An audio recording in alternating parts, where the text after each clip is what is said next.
All right, guys. Sean Pruitt here. We're here to talk about the Red Hawk prospect. We got Dennis Bass, Barden Bass, Good morning. and we got Taylor Townsend.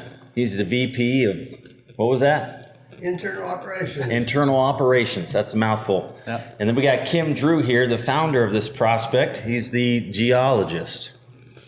Yes, I am. All right. Well, tell me, what do we got going on here in the Red Hawk? Well, this is a little prospect I found. Generally, my technique is to do a township at a time, 36 square miles. You can see on the map, I plot all the wells that have been drilled that we're aware of in this 36 square miles. Where is the Red Hawk in location to this whole thing? It's right in here. Okay. So this whole area, and I've drilled several wells out here and had some pretty good success. This is an area that has a lot of pays. So if you notice here, every one of these that's colored in, and some that aren't even, are potential pay zones in this area. So there's a lot of different pay zones all the way down to the Wilcox, which is the deepest one we will drill to. Some of the shallower ones are stratigraphic traps. They come and go, and most of them are river channels. Some of them are offshore bar type stuff.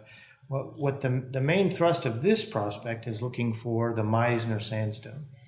Now the Meisner sits on top of the Hunton limestone. It's above the Wilcox, but it is a phenomenal producer. It's hard to find. It's elusive, a little bit like the Loch Ness monster. But when you find it, it can be really, really good. Excellent. So as far as hierarchy of good fields, Wilcox structures. If you can find a nice big Wilcox structure, you're talking about millions of barrels of oil over a long period of time. Those are hard to find anymore. Most of them have been found. There's still a few around. We still look for them. But you start to, now the next up in hierarchy, which sits just above the Wilcox, is the Meisner sandstone. So this is an erosional sand deposit on top of the Hunton line, and it's just west of here, of the Red Hawk, is the Drumright-Cushing anticline, which is a huge upthrown block, one of the largest oil fields in the world at the time in the 20s, still producing.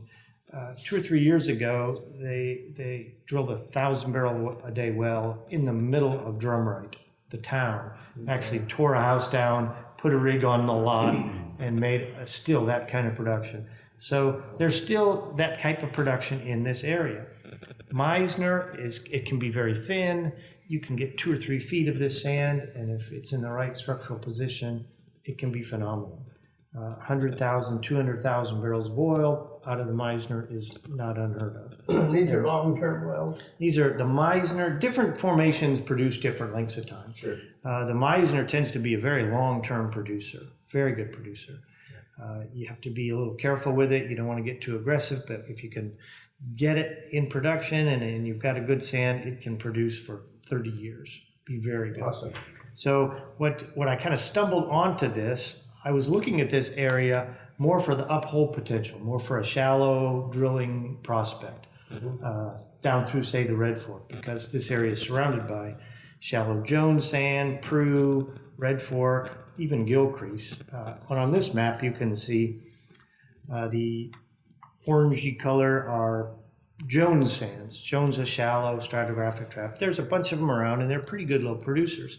And they're 1,500 feet. You blow them down with an air rig, and it's not a bad little play. But what I came across, this 1925 well, and I love to look at this old data, these old wells, because back then the geologists would be living out there on the site and would be sometimes take very careful notes of what they found. And on this particular one, he found, or he describes, I'll jump to the big prize. He describes Meisner sand, 3,003 to 15. So that's 12 feet, and he described it as brown, oily sand. Well, when back in those days, if you had something that said brown, oily sand, it kind of got you excited. Now, back in the 1920s, when they drilled into a zone, if it just didn't start blowing out and coming at them, they very seldom set pipe on it and tried to do anything. If they had some of the shallower zones, they would use nitroglycerin to shock the zone and bring it into production. But a lot of times, if it didn't just blow in at them, they left it alone. Sure. But nowadays, with modern fracking, you have 12 feet of oily brown sand, you get pretty excited. Sure. In different zones, you'd get more excited or less excited. In a Meisner, you'd get really excited. So I looked at this, I thought, well, how in the world does it sit in there? And most of these Meisner sands, and there are a few in this township and range, some over here off the map, but they just lay as little channels up against the deeper structural high. Now, in this case, the Wilcox High appears to be about a mile north. But this sand, and there's a few more wells that didn't have any of the sand. So I know where it is, I know where it isn't.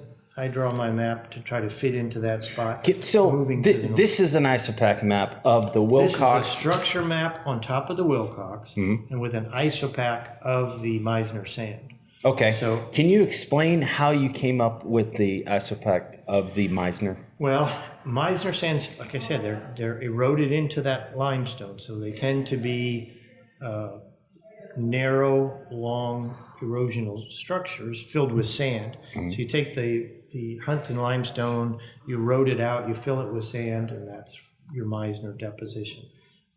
So you've got 12 feet here. I know I have a bunch of tops in the Wilcox. If they went to the Wilcox, they would have cut the Meisner. If they didn't report it, or even on modern logs, I look and it's not there, I know where it's not.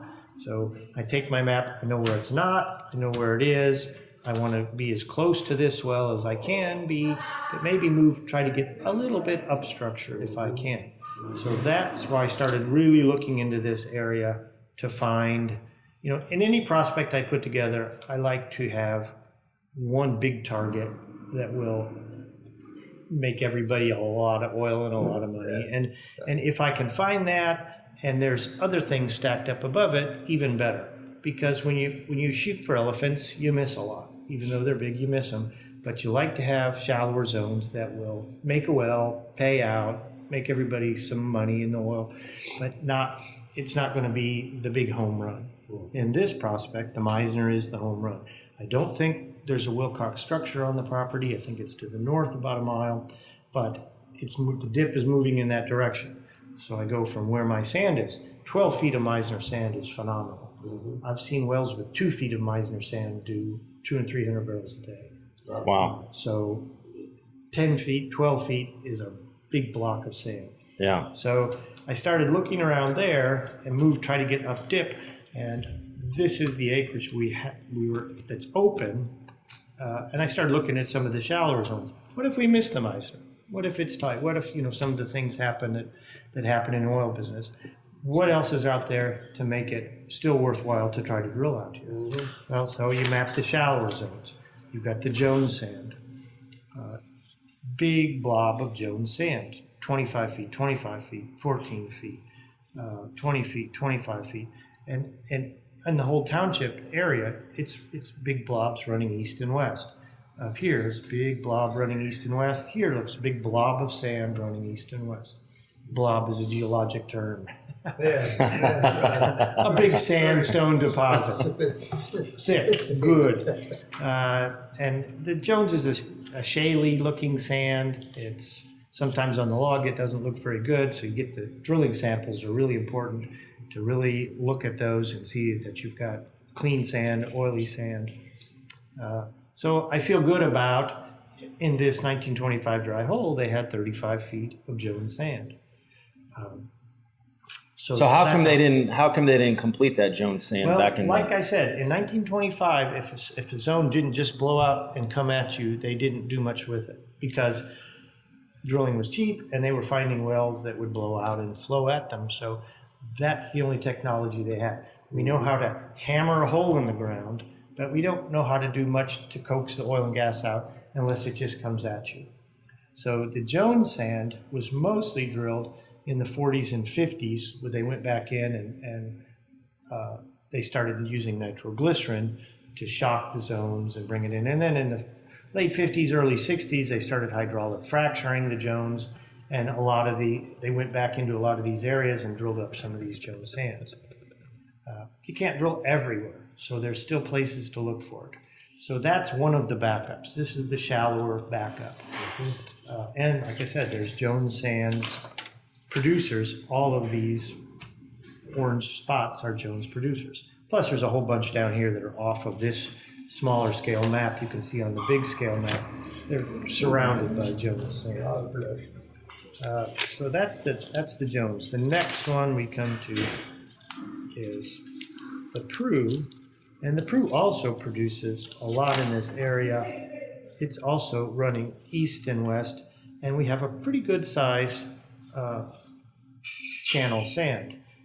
In section 34, there was 59 feet of Pruitt sand. We have reported 45 feet of Jones sand. Wow. So we know the Jones is in there. And then it pinches out. You get out here to the edge, 0, 0, 0, a few scattered little ones up here. But we've got this nice thickness of Jones sand. We know our deeper structure is to the north. We know a pinch out is to the east. So it's really kind of exciting to find that if this is in fact productive, we've got a nice field pinched out in there with nobody having drained it up dip from us. So it could be full of oil and it could be trapped in a nice situation, trapped up dip, trapped to the east. And this is kind of what you like when you have a stratigraphic trap. You want to find the edge of it and then work back down into the thickest part of the sand. So here we know where the edge is. We're going to drill right here, kind of combining the thickest part of the sand plus moving up dip a little bit from our 1925 drill. So that's the Pruitt. Next we come to the Red Fork. Red Fork is also filled in through here. In certain areas, Red Fork is better than others. Section 34, which is one section away, several good Red Fork producers. In section 35, there we have some Red Fork was reported in wells to the north. In our key show well, there was 0. So we know there's a channel running north-south because most of these run north-south in this area. In the Red Fork, we had thick sand here. We're hoping if we move a little bit one location to the east of this show hole, we'll have some Red Fork. Not a main target, but it's also one of the bailouts. If we miss everything else, we may have some Red Forks. And Red Fork can be very good producer. They tend to be flashy, come in big, drop off. They like frack jobs, hydraulic frack jobs, so they take a good frack and they come back well. Gilcrease, notorious finicky sand, also Pennsylvanian age, but they can be phenomenal. They can flow in at 200-300 barrels a day and just blow your socks off. But they're weird. I've had some that come in at 200 barrels a day and a week later they're making 2. I've had some come in at 10 barrels a day and a week later they're making 100 barrels a day. It's the strange sand. Now in this area, we are basically just south of the Mosquito Creek Gilcrease water flood. And so this whole area up to our north has been water flooded. We're sort of on the southern edge of it. There was a few old producing wells in the Gilcrease, and our show hole once again said 25 feet of sand. In a Gilcrease, that's a lot of sand. Okay, so we have 25 feet of sand in our show hole. We're going to be moving over just a little bit from it, drilling. Hopefully we'll have 25 feet of sand. Some of these IPs in the Mosquito Creek and the Gilcrease were anywhere from 2,315, 1,350 barrels a day. Oh my God. In the Gilcrease, 925 barrels a day in the Gilcrease, 140, 180. So that's the kind of craziness you get in the Gilcrease. It can flow amazing amounts of oil, but you never know how long it'll last.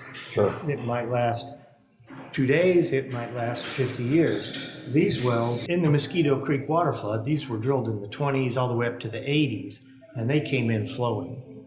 So they were basically no treatment at all. They drilled into the top of the sand, they started flowing, they just let it flow to the tanks as much wide open, as much as they could flow. So that's where you get these big numbers, 900, 1,300, 800 barrels a day. Nowadays, we wouldn't allow that to happen. We would choke them in and try to get a reasonable amount of oil. 60 to 100 barrels a day, if you can get it to flow that.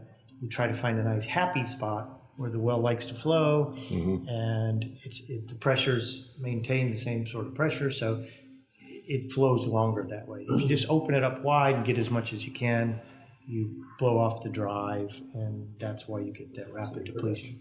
So nowadays we've figured out reservoir dynamics. We know don't get too greedy, and you make more oil in the long run. Right. That's Gilcrease. Excellent. Once again, we think we have a whole lot of sand. It's erratic in here, but anytime you have a whole bunch of sand in the Gilcrease, good things can happen. So we have a prospect that has big potential in the Meisner. We're on the edge of a water flood in the Gilcrease, and we think we have 25 feet or more of sand. That's a good thing. Red Fork may be a little iffy, but Pruitt looks good. Jones looks good. And once again, the main target being the Meisner sand. If we can find this Meisner, if we have 12 feet, if it's filled with oil, we are going to be very, very happy indeed. Excellent. So that's why I'm excited about this prospect, because it has this home run potential, but it also has a lot of potential in uphole zones. Does the Meisner have the potential for multiple wells in what we have there? It does. It does. Now, on this prospect, there's a few hundred acres that's available, that is leasable, that we have, and some that we don't have leased yet. But we don't know how far down dip this goes. So we have this point, 12 feet of oily sand. We can be moving down and into the next quarter section, which is open and available, and it may be down there too. Even on the Red Hawk prospect as it stands, there's 2 or 3 good locations for Meisner sand. And then there's also room to pick up additional acreage if it looks like it's trending to the south or to the east. So it's a prospect that's 120, 160 acres at the time, but it could expand into several hundred more acres and really be 3 wells to 10 wells or more. And it could be multiple pays. Just in the Meisner. Just in the Meisner. In the Meisner, you could have 4 or 5 really good Meisner wells, but you could also have additional pays either in the wet and well bore. If you get a 200 barrel a day Meisner well, and you've also got 25 feet of Gilcrease sitting up hole that's staring you in the face, do you want to go drill another well for the Gilcrease? Or do you want to wait 30 years for the Meisner to decline and then go up hole? So if we find what we're looking for, it could be multiple wells, even on the same pad, producing from several formations. And that's kind of it's not that unusual. There's a lot of places you'll see in Oklahoma where there'll be one drill pad with 2 or 3 pump jacks on it, because they have one zone that looks so good that's going to produce for so many years, but they also want to get to that other one and don't wait for their grandkids to produce it. They want it themselves, so they'll go over and drill another well to the shallower zones. So what kind of completion, if we do discover Meisner, what kind of completion technique do you guys recommend for that? You want to be very careful with it, because when you find a Meisner, it is a rare jewel, so you don't want to get too aggressive with it. So you basically perforate it, swab it, see what's coming in. If it comes on natural, you leave it alone. If it needs a little acid job to clean up the cement that's around the casing and clean up some of the mud damage, you do that. Small acid job. If you have to frack, you want to start with a small frack. You don't want to over frack it. So you can always refrack a well. You can't unfrack one. So you start out with a small one. Say we have 5 feet of Meisner sand that we perforate. Hopefully we'll have 12 or more, but we perforate the top 5 because we're going to be conservative. We might want to put 8,000 or 10,000 pounds of sand and 160 barrels of fluid in the front. So when you use 8,000 pounds of sand, what exactly do you mean by that? What exactly is the sand doing? Well, what you're basically doing is you're pumping fluid down the casing. It goes out the perforations, and it goes out into the formation. So we're pumping under high pressure, anywhere from a few hundred to a few thousand pounds of pressure, and we're pumping anywhere from 10 to 40 barrels per minute of this fracture fluid. Now the fluid generally is clean fresh water. We start with a frac tank full. you mix it with chemicals. You mix it with chemicals that will protect the shales in the zone. Depends on the formation, but different chemicals are used. And it also, the chemicals thicken up the fluid. So it ends up looking like jello. It's very thick, like pudding, say. But so you're pumping that down the casing, out into the ground, into the formation. We take great care in making sure the frack's going where we want it to go. It's going down the casing into this zone that might be 3,000 feet down. That fluid is carrying the sand And with that it. fluid, it starts out with no sand. So we start pumping, and then we establish a rate. So we have, say, our rate going 25 barrels a minute. Everything looks good. Then we start mixing sand in. And we might start with a pound per gallon of sand. So for every gallon of fluid we're pumping, there's a pound of sand mixed in it. And sand comes in various sizes. So we'll start with a smaller size sand. So when we're pumping this fluid, it's creating fractures in the rock. The actual rock itself is breaking open, and this fluid is going through. And then the sand starts going through. The sand acts as a scouring agent at first. And then as the frac progresses, we might go to 2, 3, 4, 5 pounds per gallon. So you take 5 pounds of sand and mix it in with a gallon of water, and it's pretty thick in there. And so it's going out in there, and it's bigger sand. So that's going out. In the very end of the frac, we will pack that near wellbore area with as much sand as we can. And then when you stop pumping, you might have, say, 1,500 pounds of pressure to push the sand in. You stop pumping, the fluid moves out, everything settles down. Those fractures that you have created by pumping under high pressure start to settle back together. And what this sand does is it keeps those fractures open just enough for oil and gas to move through. Because this really is solid rock. If you get a core of it, it's a solid rock of sandstone. You can't see through it, you can't push your finger in it. It's hard, solid rock. It's not like a beach sand that's all loose. It's hard. So when you're pumping under this pressure, you're actually cracking this rock open. And we don't want those cracks to settle back down. Sure. So that's where the sand comes in. And then around the wellbore itself, you have 5.5-inch casing, 7 7/8 inch hole, and then formation. It's that last critical few feet around the wellbore that's important to be packed with sand. Because you can have great fractures and great sand 10 feet away, but if around the wellbore, everything's collapsed back, it won't come in at the rate you want it to come in. Sure. So we're careful to not over push that sand in. We want to stop just as the sand is getting close to the bottom. So there's a lot of technique to it. But that would be how we would start completing this. Small frac, be conservative, don't mess it up. And then if we get something we like and a few years down the road and production drops a little bit, we want to perforate a little bit more of the sand, we want to refrac it a little bigger, you can always do another frac job. Increase the production. Increase the production. Yeah, we would increase our rate of pump. Say if we did the first job at 15 barrels a minute, we might try to bump it up to 20 barrels a minute, 25 barrels a minute. Pump more sand, pump it farther out. The area that you affect is directly based on the volume of fluid that you pump. And so we're going to do a small frac job to begin with and just affect a few acres around the wellbore. Years from now, we might decide, okay, we've got we've had good production for several years. We may want to be a little more aggressive and try a bigger frac job. Now we want to fracture a gradient that's out 10 acres, 15 acres, 20 acres, something like that. See if we can drain more of the oil. So that's how you approach it. Excellent.